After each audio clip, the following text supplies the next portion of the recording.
පිටරටවල ඉන්න ලංකාවේ අයට ඡන්ද අයිතිය තියෙන්න ඕනේද? විදේශ අමාත්‍යතුමා මේ ළඟදි දවසක කිව්වා පිටරටවල ඉන්න ශ්‍රී ලාංකිකයන්ට ඡන්ද අයිතිය දෙන්න රජය සැලසුම් කරමින් ඉන්නවා කියලා.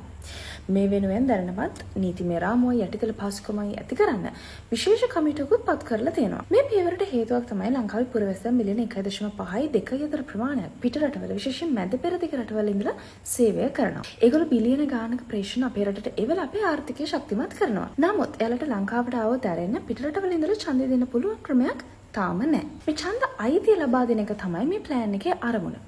ගොඩක් වෙලාවට ගෝලි උදාහරණ අරන් බලද්දී අපිට පේන තියෙන තානාපති කාර්යාලවල ජාත්‍යන්තර සංවිධානවල ඊට පස්සේ රාජ්‍යයේ ශිෂ්‍යත්ව ලැබිලා තියෙන සිසුන්ට විතරක් පිටරටවල ඉඳලා ඡන්දය දෙන්න පුළුවන් වෙන විදිහට හදලා තියෙන ක්‍රමවේද. හැබැයි කැනඩාව, සිංගප්පූරුව, පිලිපීනය වගේ රටවල් එතනින් එහාට ගිහිලා පිටරටවල ඉන්න සාමාන්‍ය පුරවැසියන්ට ඡන්දය දෙන්න පුළුවන් විදිහේ ක්‍රමවේද හඳුන්වලා දීලා තියෙනවා. කැනඩාව ගත්තොත් ඔන්ලයින් රෙජිස්ටර් වෙලා තෙපල් ඡන්දය දාන්න පුළුවන් ක්‍රමයක් තියෙනවා.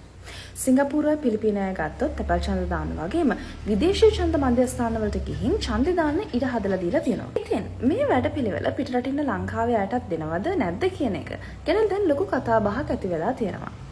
මේක හොඳ අදහසක්ද? මේක අපිට ප්‍රායෝගිකව ක්‍රියාත්මක කරන්න පුළුවන්ද? ඒක කරනවා නම් අපි සලකලා බලන්න ඕන ඡන්ද ක්‍රමයක් තියෙනවද? මොන වගේ සුදුසුකම්ද අපි සලකලා බලන්න ඕනේ? ඉතින් මේක ගැන ඔයාලට හිතෙන්නේ මොනවද කියලා අපිත් එක්ක බෙදා ගන්න.